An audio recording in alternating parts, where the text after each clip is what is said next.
Well, the US election is on everyone's mind at the moment. I don't think there's a single person in the world, even in far-flung places like South Africa, who doesn't care about the results of this election.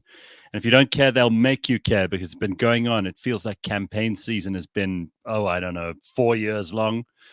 To join me today, I'm thrilled to have none other than the president and co-founder of Real Clear Politics. Now, Real Clear Politics is a daily editorial curation and original reporting site. It gives you balanced, non-partisan analysis that empowers readers to stay informed. That's what it says on the jar. I kind of believe it because I've used Real Clear Politics as one of my sources for a number of things that we've done on this and other shows. And I'm delighted today to have none other than Tom Bevan, who is one of the men who had the brilliant idea to start this in the very beginning. Tom, it's such a pleasure to have you on. Thank you very much for your time. Gareth, great to be with you. Thank you. Well, you've asked for an entertaining election, and my God, have we got it? You change out Joe Biden just a couple of weeks ago. Kamala comes in. It's all joy, and Kamala's everybody's favorite. And then suddenly they hit the skids. They try to kill Trump no less than 3 times in the last couple of weeks as well. I mean, this season of America is looking like a ratings winner. It is, it's been interesting because a lot of people thought that a lot of the drama would happen in the primaries. You had Ron DeSantis, challenging Donald Trump, and that never materialized. I mean, from literally the moment he got in the race, he started going downhill, and Trump really locked up that nomination. And on the Democratic side, there was talk of challenging Joe Biden, but the Democrats circled their wagons around him. They changed the primary calendar. They ran RFK out of the party. To really ensure that he was the nominee on the Democratic side. And so you didn't really have much drama. And then on June 27th, which was the night of that debate between Donald Trump and Joe Biden, all hell broke loose. And, you had at that point the bottom fall out for the Democrats. And as you mentioned, everything after that has just been, people said, are we going to get an October surprise? I said, well, we had a June surprise, a July surprise, an August surprise. I mean, it's been nonstop craziness for the past 10 weeks. So I hear this week that former President Barack Obama has been berating black men for being sexist and not voting for Kamala in numbers or not supporting her before the election.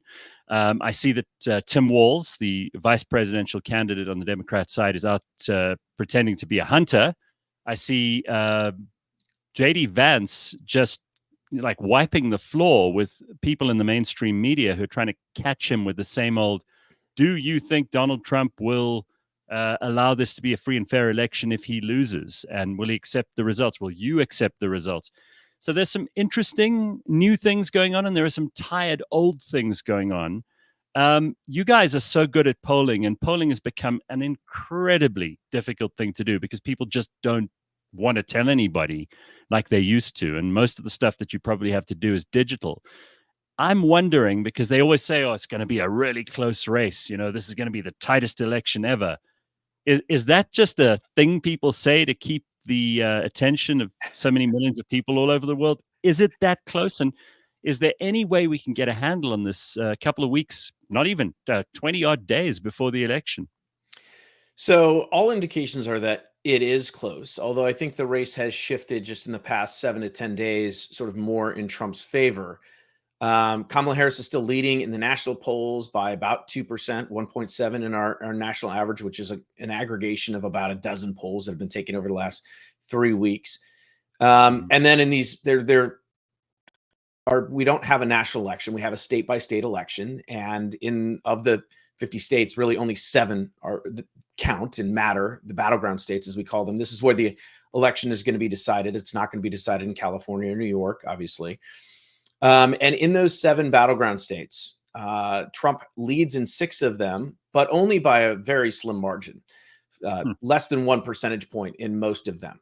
Kamala Harris leads in one of those states, but also by less than 1 percentage point. So according to most of the data that we have, it is pretty close in these battleground states, and it'll come down to turnout and who can find and get ballots, harvest ballots, and get them to the ballot boxes. Now, the question that you alluded to, though, Gareth, is, are the polls accurate? I mean, do we really believe that these polls represent reality. And given what happened in 2016, where the polls all showed Hillary Clinton winning and she ended up losing, and again in 2020, when the polls showed Biden winning overwhelmingly and barely squeaking through in the Electoral College by some 40,000 votes in a few states, the question is, well, have the pollsters finally figured it out with Donald Trump on the ballot? Are they accurately representing his support?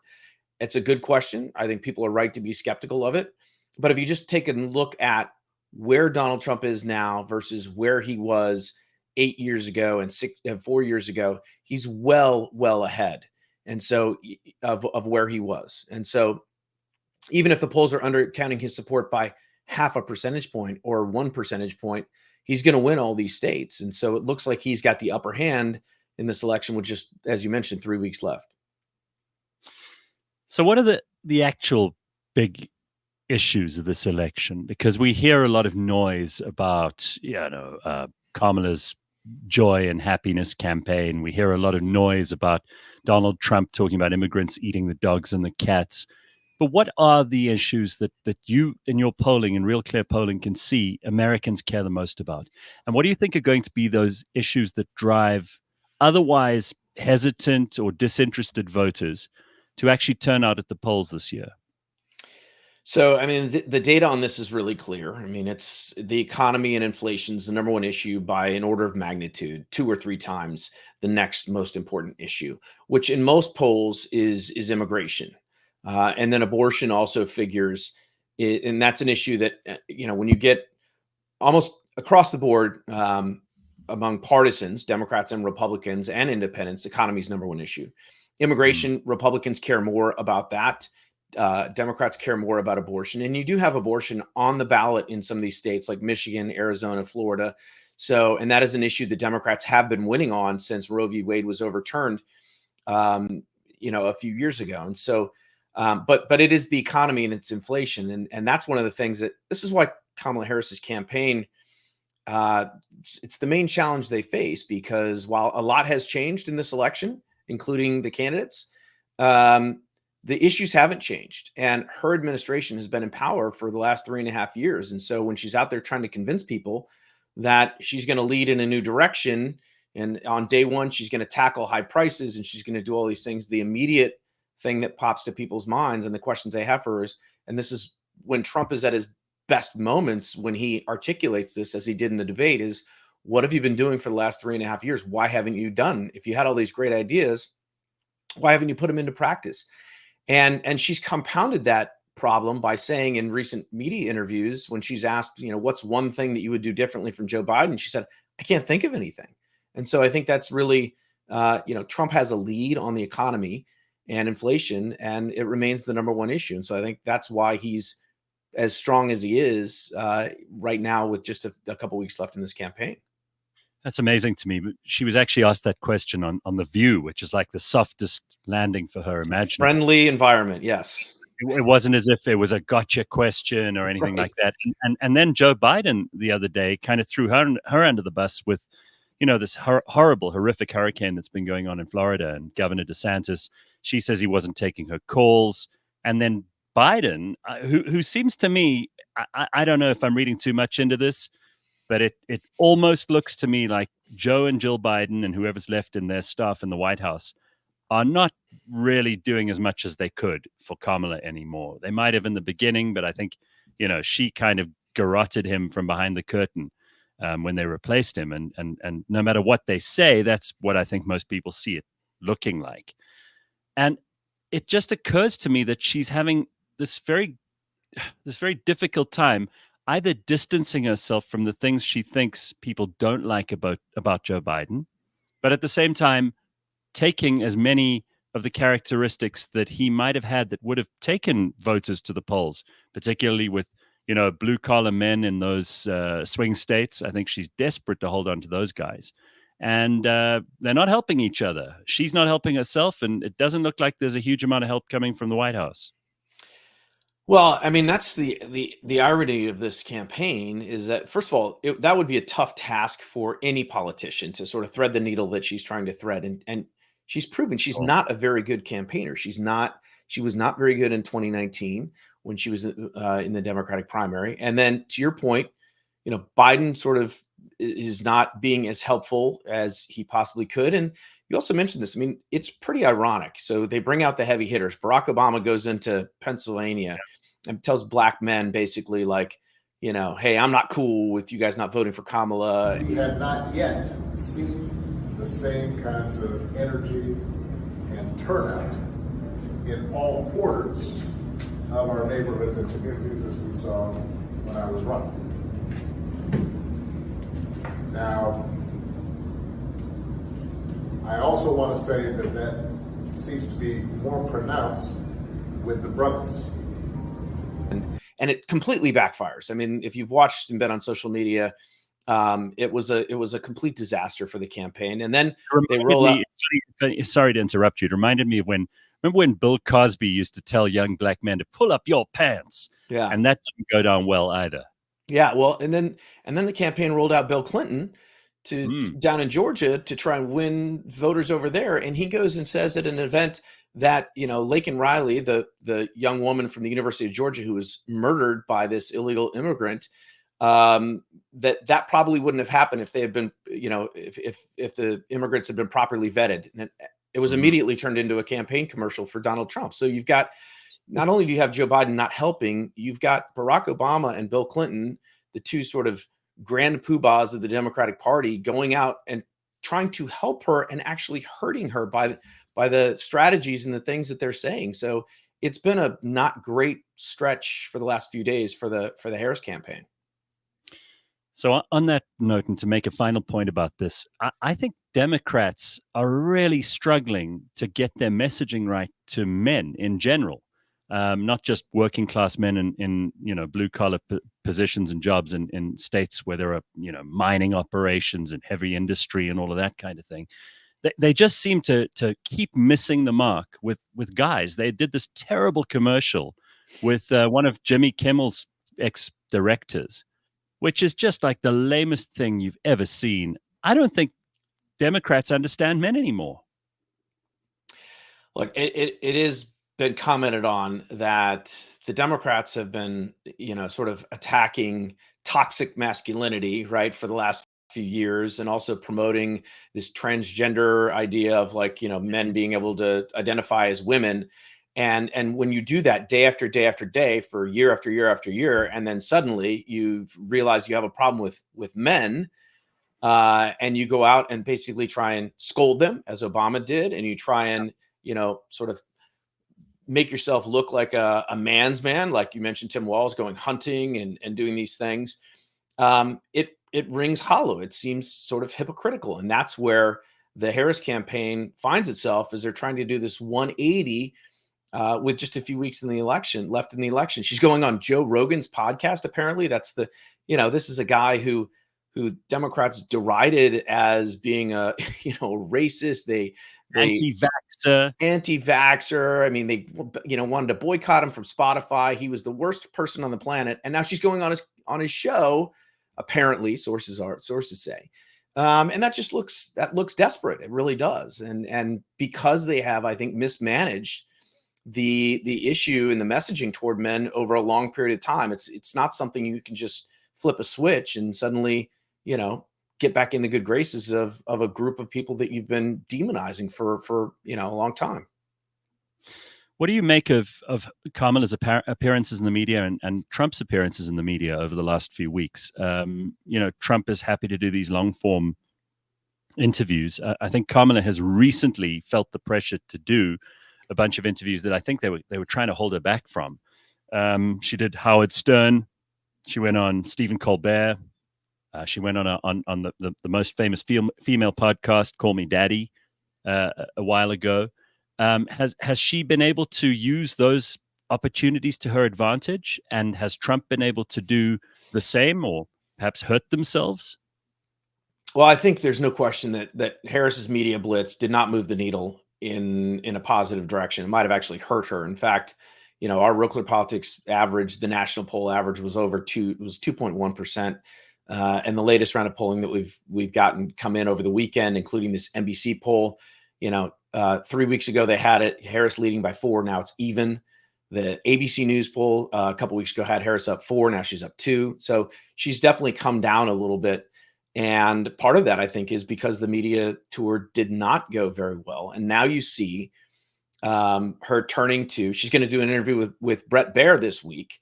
And that is, she would never, I think, she didn't want to do the debate with Trump on Fox. She hasn't been on Fox News ever during this campaign. And suddenly they're willing to go on Fox News. I think that speaks to the fact that I don't think she's doing that out of a position of strength. I don't think she's going on Joe Rogan out of a position of strength. I think she's and her team, they're realizing that she's in danger of the bottom falling out with men, and she really has to, and independents and others, and she really has to make a connection with them. And so she's going places that she wouldn't otherwise go. Such an interesting observation that this could come down to like white guys, the very, target market that I think the Democrats have done everything they could do to avoid and ignore. At the same time as doing badly with minorities, or certainly badly by comparison with Joe Biden or Barack Obama. Is it a good idea if you were Kamala Harris's advisor? Would you think it was a good idea for her to go and lay herself bare on these interview podcasts, particularly Bret Baier, Joe Rogan, where things can actually end up really hurting her quite badly? And these guys are not going to be soft like the ladies on The View, for example. No, I would expect Bret Baier. He'll be fair. He's not going to, he's not going to do anything crazy, but he's going to be tough. I mean, I know Bret. I know. So would Rogan. I'm sure Rogan will be too. I agree. I think Rogan's going to have a nice, and that's even in some ways more dangerous for her because it's a long form conversation like this one where you really have to, you can give expansive answers and there's time for follow-ups and the like. I mean, Bret Baier is going to get a few minutes before, in Pennsylvania, and that's kind of, he's going to have to, it'll be tight.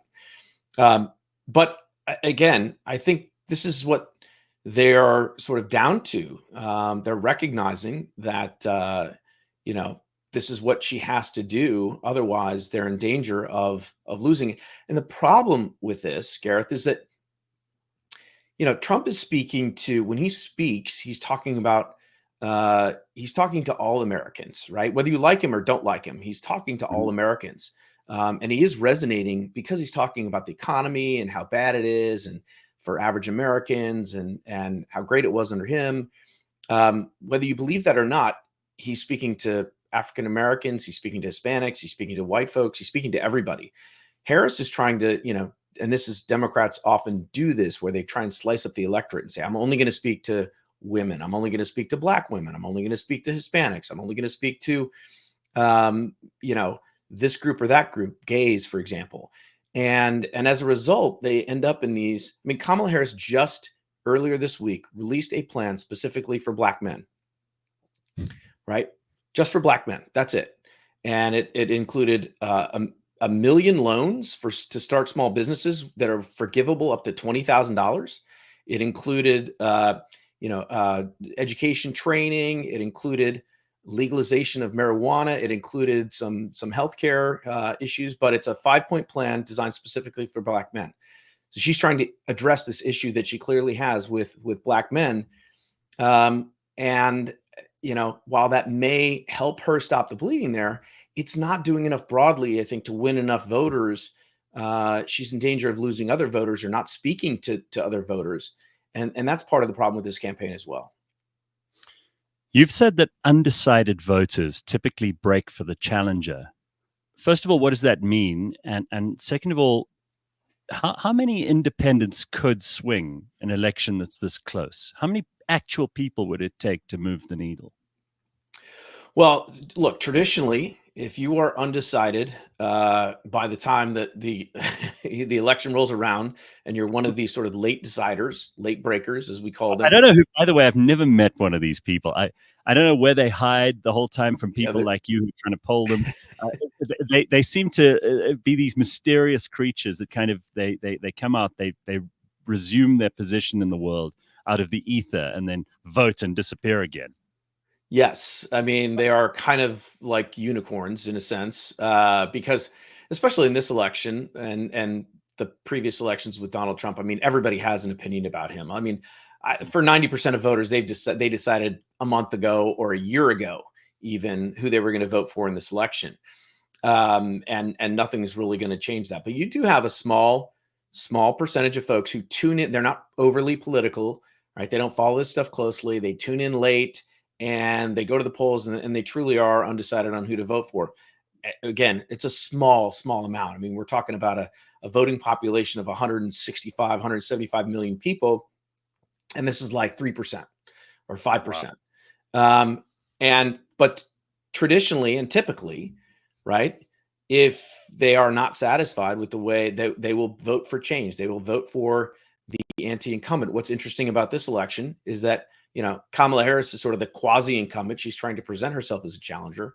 And Trump is on the outside, but he was an incumbent. So they both have this sort of, it's not as black and white as it usually is in this kind of situation. And so for that reason, maybe independents won't break for, maybe undecideds won't break for, Trump in overwhelming numbers, even though traditionally they have. And again, we're looking at states that could be decided by, 5,000 votes, 10,000 votes, 15,000 votes.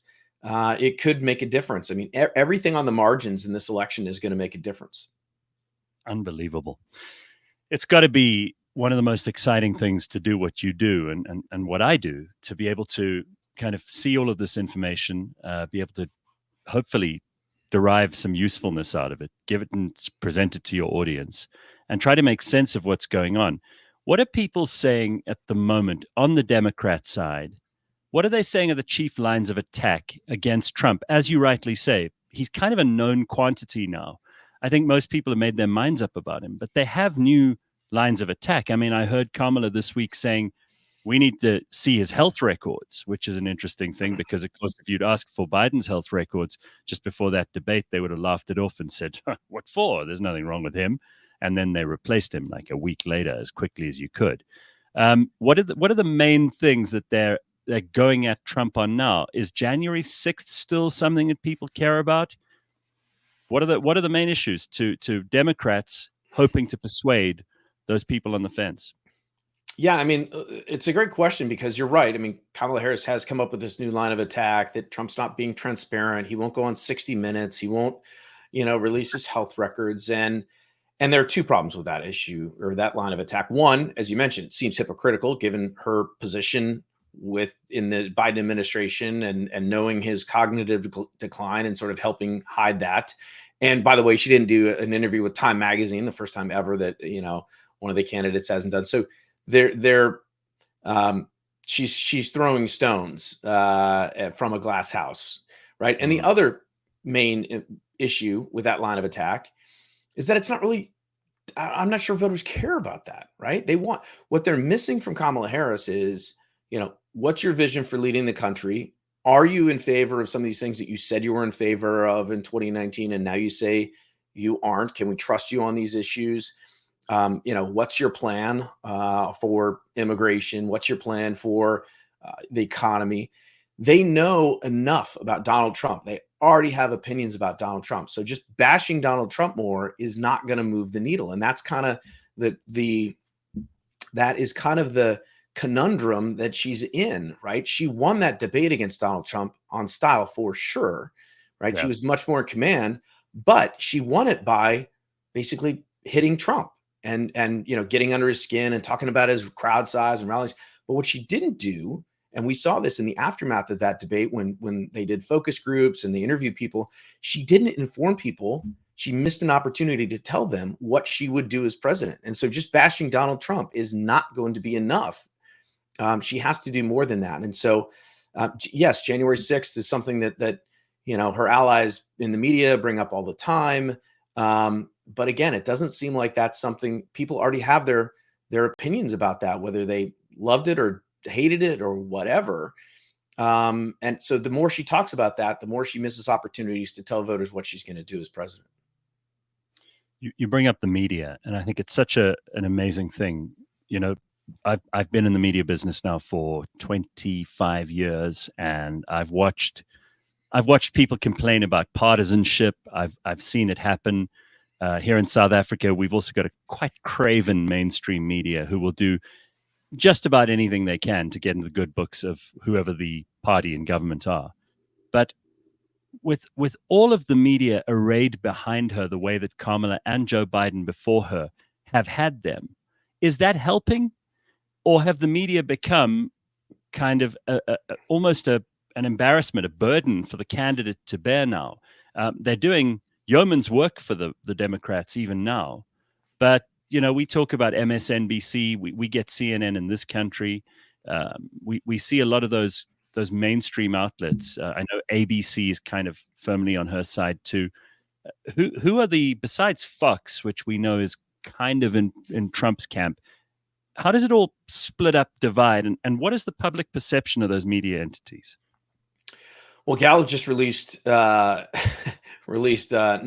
I think yesterday, showing that trust in the media is at an all-time low, 31%. Not surprising if you have watched the media and paid attention over the last few years. Among Republicans, it's 12%. Among independents, it's like in the 20s, and it's 54%, I think, among Democrats. Look, that's a huge gap. Yeah, no, it is a big gap. And I think the media has been suffering this.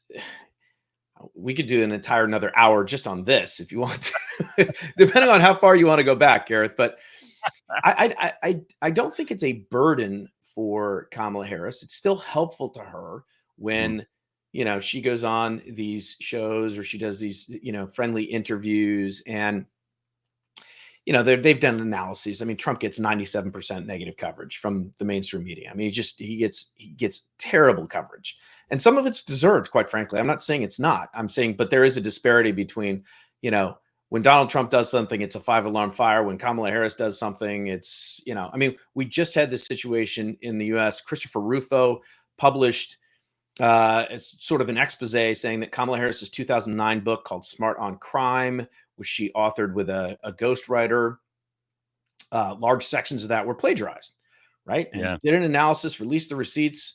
Okay. That's a fairly major revelation this late in the campaign. The New York Times reported it. They went and got a plagiarism expert to say, basically, that, oh, this was no big deal. It was just a few passages. It was not, and they framed it as conservatives seize on passages in Harris, 2009 Harris book. So the way that the mainstream media reacts to these things is utterly biased. And I think anybody, most people at this point can see it. The difference is this time around is that I think the mask has come off with Trump. And we saw that in these debates where the moderators are sort of piling on and fact checking only one side. We've seen it even when Trump took office and CNN and others declared themselves part of the quote unquote resistance media. That's now part of the landscape. It's sort of baked into the coverage, and Republicans and conservatives, they dismiss it when they see it, and they get their news from other sources. I mean, they're just not going to CNN or New York Times or the Washington Post the way that they used to. I mean, these publications are now catering almost exclusively to liberals. And that's just kind of the media environment that we find ourselves in. And I think the media continues to do itself, just wrong with a lot of the way that they covered this campaign as well. Yeah, credibility and authenticity, huh? The two things that they keep saying they desperately want, but they sort of kneecap themselves at every given opportunity. I mean, it's great that we've got resources like RealClearPolitics to be able to get some stories that actually matter. I want to ask you quickly about some other opinions that I've read from you over the years, in which I've thought, we probably see eye to eye on these things. I know that it's a while ago now, and COVID is sort of like a bad dream for people. But I think that maybe this may have still a lingering effect, because being lied to at that level in a way that changed so many people's lives in a very negative and obvious way, I think that stuff, people don't forget that quite so easily. They might forget, and it's amazing to me. Like just a couple of weeks ago, they tried to shoot Trump in the head. I say I don't know who this guy was, whether he acted alone. We still don't know a whole lot more. But he could have been dead. One of the presidential candidates in this election could have been dead. And it's like a memory hole. It's just been put away. Nobody thinks about it anymore. And yet I think COVID's one of those things that's lingered. I know you were pissed off when it all happened, you know, and you called the people who did it lockdown Nazis, and I totally agreed with you. Do you think that that's still in people's minds? I think it is. I mean, that's another, that's another institution, public health, right, that has suffered greatly because it was politicized. And you wouldn't have thought that public health would be something that was political, but the way that we saw the government and these institutions react, layered on top of or followed on by the media, and the way that the media reacted. I mean, you go back and look at some of these clips of how, and you've seen the montages probably where Joe Scarborough and Don Lemon and all these folks are saying, the vaccinated are the unvaccinated are the problem, and they shouldn't be allowed to go to hospitals, and they're making all of us sick, and all of this crazy stuff. What they did to kids, locking down schools. I've got a bunch of kids. Totally. I mean, and that's one of the reasons that it has lingered, is because we're all living with the consequences. We see it in our children. We see it. We see it in the business environment. Everybody knows and has seen the restaurants that had to close, and we see it in all sorts of ways around us. And we also see people trying to rewrite history and suggest that they weren't involved in some of these things. And so, yeah, it has lingered because it was such a massive, I think, breach of trust with the American public on an issue that is of critical importance to everyone. I mean, public health is, and there was so much hysteria.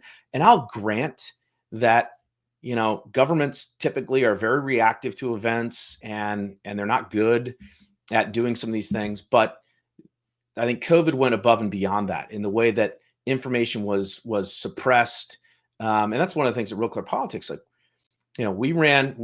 this is part of what we do every day. We try and find articles from across the political spectrum and present different ideas to people so they can inform themselves and decide for themselves whether they believe, what version of the story they believe.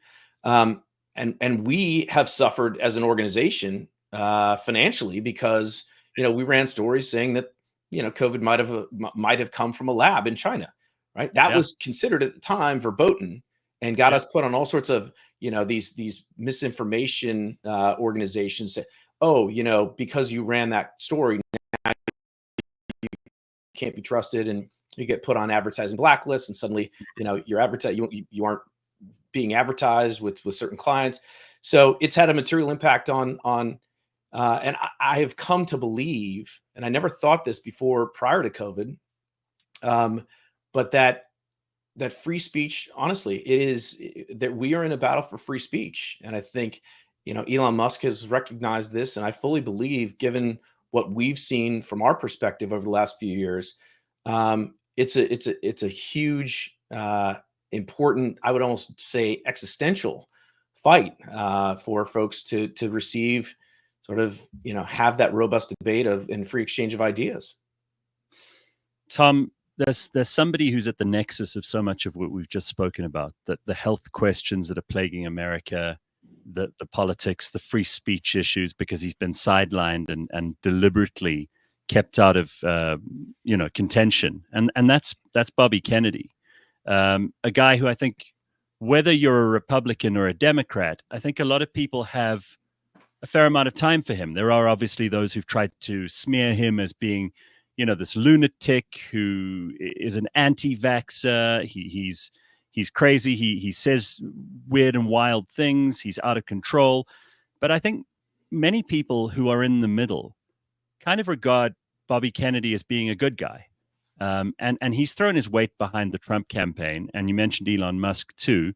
I know Oprah has been out there doing some work for the Democrats. Because that's the best of America. We're all Americans, and together, let's all choose Kamala Harris.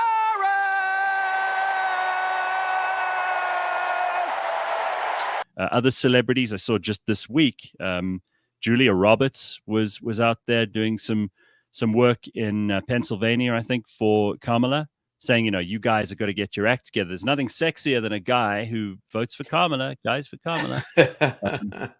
But do you think that these people, starting with Bobby Kennedy and then your Silicon Valley guys like Elon, if you can call him one of them, and then the celebrities in general. Do you think these people still have the influence and the sway that they did?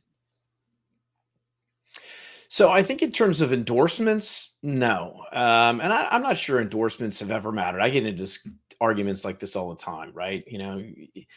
Bruce Springsteen was playing concerts for John Kerry and it didn't matter. And Kim Kardashian was telling people to vote, for Barack Obama. I mean, it's just, you could maybe argue Taylor Swift is because she's such a, massive, massive star, that she moved the needle in terms of getting young people to register to vote. But she endorsed the Democrat in the Senate race against Marsha Blackburn in Tennessee a couple of years ago. Didn't matter. Marsha Blackburn's still a senator from Tennessee. So I think the celebrity endorsements are overblown. Now, that being said, I think Elon Musk, Bobby Kennedy fall into a different category because they have, Kennedy was a legitimate candidate on his own right. And Elon is not just endorsing, but he's spending serious money on behalf of the Trump campaign, trying to, he's formed a PAC and trying to get out the vote for Trump and those sorts of things. And he does have appeal to independents, as Kennedy does, right? Tulsi Gabbard's another one. I mean, when you look at some of the people that Trump has backing him, he does have sort of a broad coalition of folks who are former Democrats and independents and others.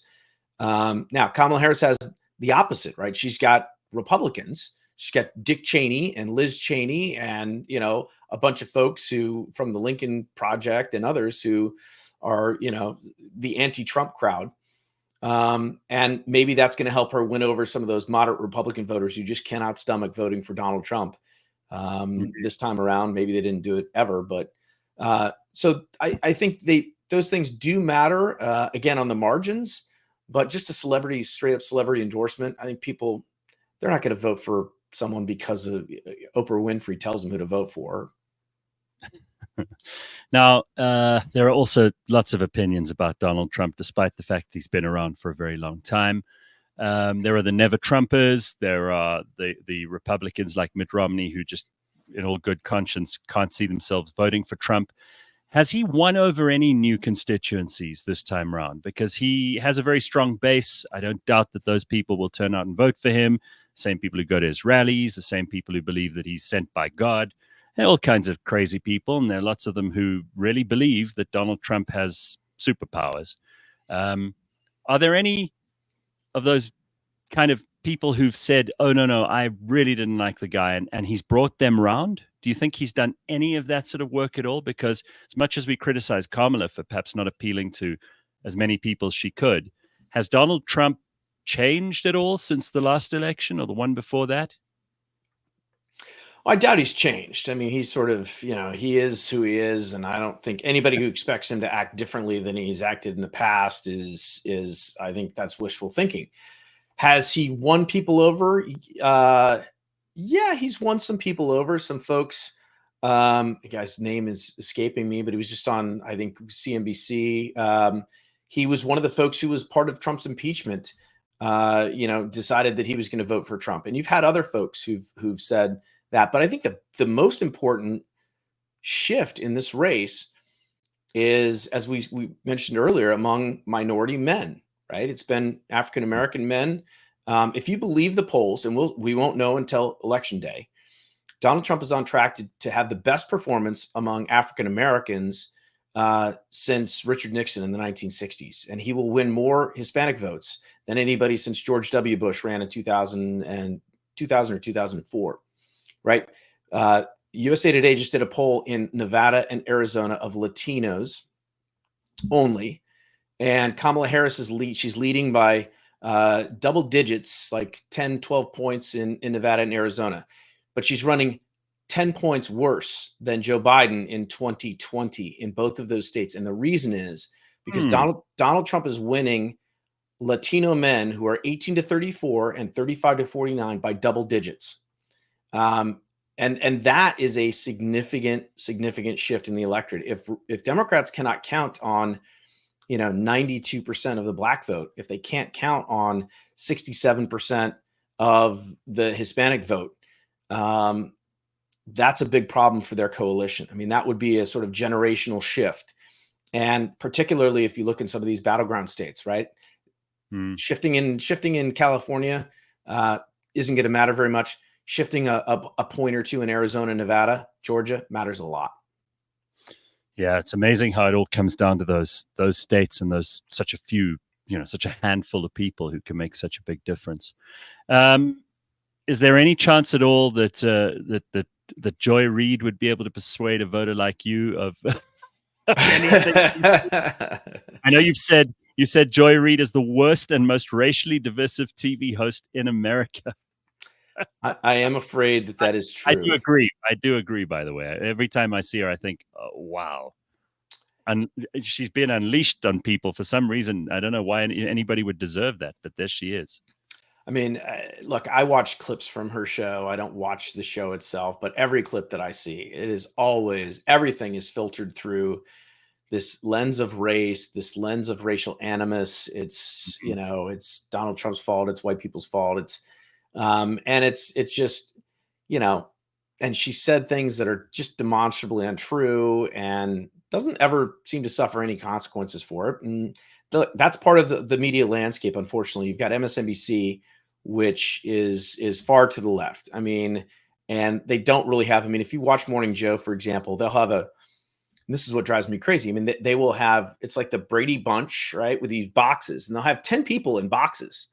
And if you just freeze it and look at those people, they all have the same opinion. There's not a single person up there that is going to tell you something different from what the other 9 people said.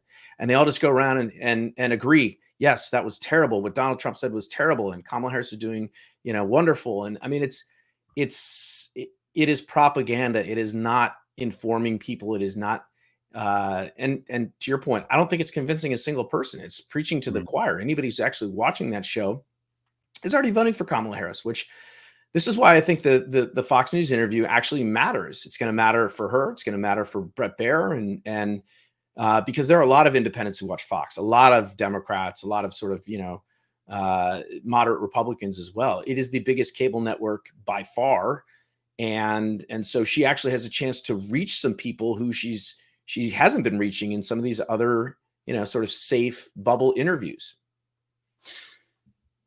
I know that there was a time, and I've spent a lot of time in New York and in other parts of America, and I love America. I think Americans are awesome people, and you're just like any country. You got your challenges, and you've got loads of things that make you great. But I was actually in New York for that 2016 election. I remember there were some people who were just they would not be able to go about their daily lives after Donald Trump was elected president, and I think that this is perhaps also true for people on the other side who just think that as soon as Kamala is elected, if she wins this, that is the end of America.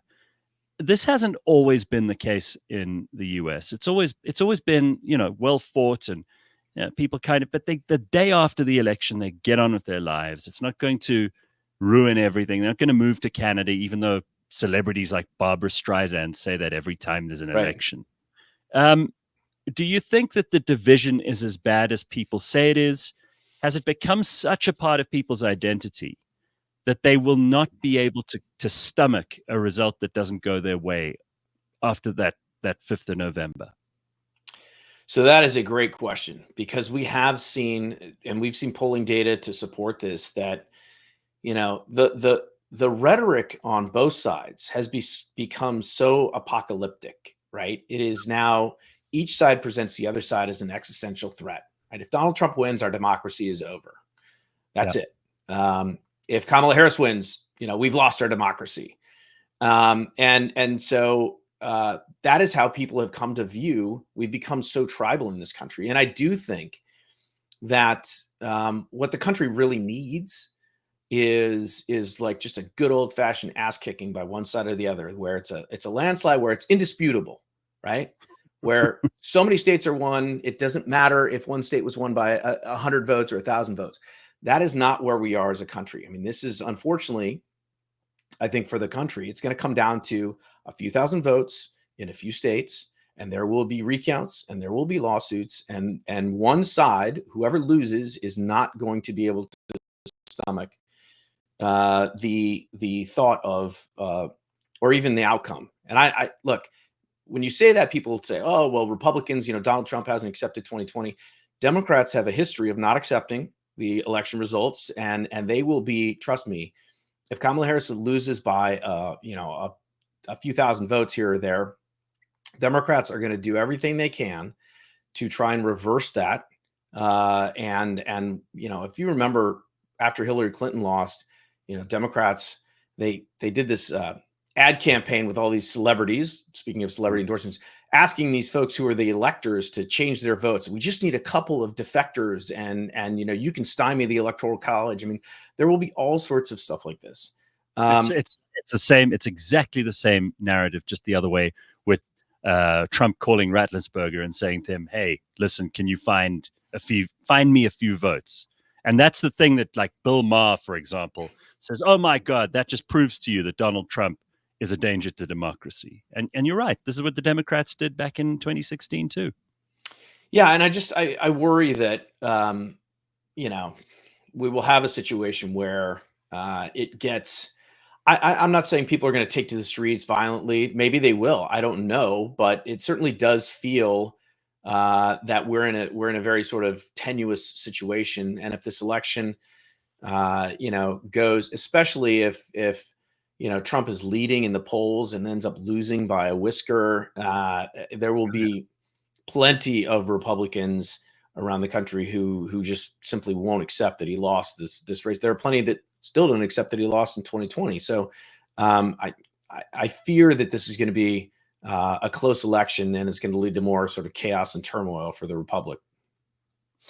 So it is a presidential election, and you guys have a presidential election, but this one, you hinted at this earlier on. You said that abortion is actually on the ballot for some of these things. Americans, just for the audience in South Africa, do things slightly differently. You don't just go and vote for the president. There are a bunch of other things. There might be some senators who are running for a race in the same ballot in the same district during that time. There might be actual articles on there that you're voting in a like a plebiscite for Referendum, yep. or against, like a referendum. And of course, there are so many other things that come into this, because we have a House that's quite precariously close, a Senate that's quite precariously close. Some people will say that this is a problem. Maybe this is the balance of power. What do you think might happen in all those smaller races and all those smaller issues that may have some long-term unintended consequences? Yeah, I mean, so the Senate, as you mentioned, it's 51-49 right now. There are 34 Senate seats up. Democrats are defending 23 of them in very, very tough states, by the way. Yeah. The bad news for Democrats is one of those states is West Virginia, where Joe Manchin is retiring. That state's going to vote for Donald Trump by 30 points. So, and the former governor is the candidate there. That race is in Republican hands. So the sort of baseline for this election is a 50-50 Senate. The good news for Democrats is that they are running ahead in a lot of these states, in most of them, in fact. Their candidates have been doing, even as Joe Biden was sort of failing in June and July, they managed to stay ahead. Now, these races are tightening as we get closer, and undecideds and people are sort of making up their minds. But nevertheless, Democrats are ahead in places like Pennsylvania, Michigan, Wisconsin, Arizona, Nevada. So they're doing fairly well. The problem is Montana. John Tester is the incumbent Democrat there. He has survived a couple of different elections in what is a very much a red state. Trump will win that by 15, 20 plus points this time around. And he is trailing his Republican challenger there. He hasn't led in a single poll this entire time. And so unless the polls are completely wrong in Montana, and they could be, but it's unlikely, it looks like that would be the tipping point state and give Republicans control of the Senate. Now, there are only two real chances for Democrats to pick up Republican-held seats. One's in Florida. Rick Scott is running there, and he's ahead by a small amount. The other one is Texas, and Ted Cruz is in a real battle there. By all accounts, that The public polling has it at about 3 points. Private polling has it even closer than that. And he's running against a former professional football player, Democrat, Congressman Colin Allred. And that race is very, very close. And so that might be one of the surprises. If Democrats could pick that up and offset the loss of Montana, we'd be at a 50-50 Senate. And then, of course, it comes down to who wins the presidency, because the vice president would be cast the tie-breaking vote in the Senate. And so it would depend on who ends up winning the White House. And who of those two vice presidential candidates do you think is doing the best job at the moment on the campaign trail? And who do you think is who's resonating better with the public in general, not just with their side? Well, look, I think J.D. Vance is, when he first was picked, even a lot of Republicans thought, wow, that's not a great pick. And, it's sort of doubling down on MAGA. He got terrible, terrible press coverage, was branded weird by Tim Walz and the Democrats. The media sort of echoed all that. This childless cat lady thing was hung around his neck as an anvil, and it worked for some time. But over time, including the debate with Tim Walz, which he clearly won, I think, Vance has sort of acquitted himself well. I think he's been doing tons of media interviews. And as you mentioned, he's been pushing back on some of these news anchors who are, aggressively, sort of hostilely questioning him about all these various things, including this past weekend. He went on 2 separate shows and just, ABC News in particular. So I think Vance has done a fairly good job. Tim Walz, I think, started off strong, but the more we've gotten to know him and the more he's been out in public, the worse it's been for him. He's had to admit that he fabricated, sort of exaggerated, his record in the military, the stuff about China, his record he's tried to defend. It's been, it's thrilled progressives, but has been, I think, portrayed by Republicans as being too far left and extreme. And so, and I think his debate performance was not very good. And so he's probably, I don't know, there's been some talk recently in the Democratic circles and in the media about Kamala Harris wishing she had picked Josh Shapiro, the governor of Pennsylvania, being that A, he's more media savvy, but B, that state is clearly the most important state in the election right now. Both campaigns are spending tons of time and money there. And to not have an ally like that on the ticket, we might look back and see that as probably, maybe the biggest mistake of this entire campaign.